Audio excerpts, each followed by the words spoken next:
سلام فرمائی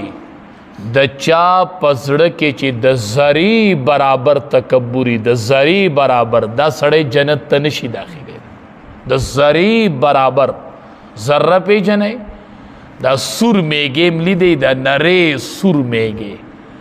د زری برابر چې د چا پزړه کې تکبری نبی علیہ السلام وی دی جنت ته نه داخله او حدیث قدسی دی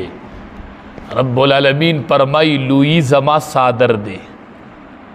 بڑائی زما صادر دے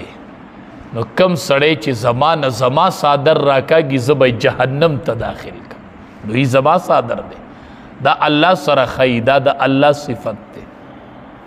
حدیث مبارک کے راضی نبی کریم صلی اللہ علیہ وسلم فرمائی چی کم کسان دنیا کی تکبر کی دیکھوئی مازان غٹ خکارا کو خبر نه دی د خپل سزا نه دنیا کې خو سوکینی نو ځان ورته غټ ښکاري خو د دواړو جهانو سردار فرمایي چې کم سړی تکبر کوي د قیامت په ورځ به تکبر کوونکي د رکوټو میګو په شان وي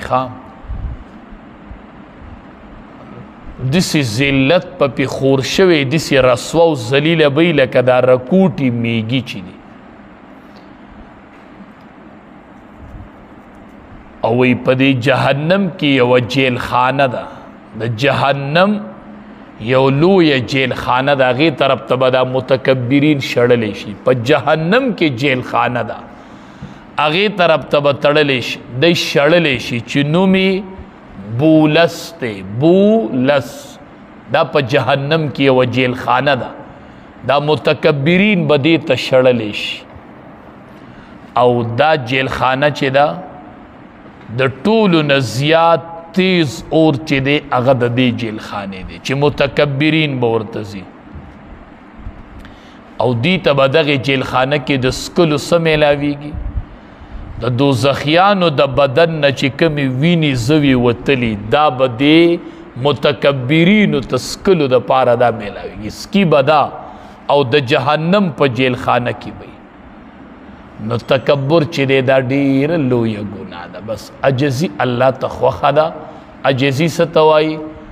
ټول خلق د ځان نه غوره ګڼل بس ځان د خلقو نه کمزورې ګڼل با شاید دا بنده د الله په نس زمانه اوچتي خیر دی که ګیره یې نشته او زما په مخ ګیره ده شاید چې دی الله ته خوښي زما په سر پګړی ده او د ده په سر پګړی نشته شاید چې دی الله ته خوښ اس پتہ نہ لگی نو ہر سڑے د ځان نه اوچت ګڼل د آخر خاتمه پتہ د چا نه لگی چا سرم سرټیفیکیټ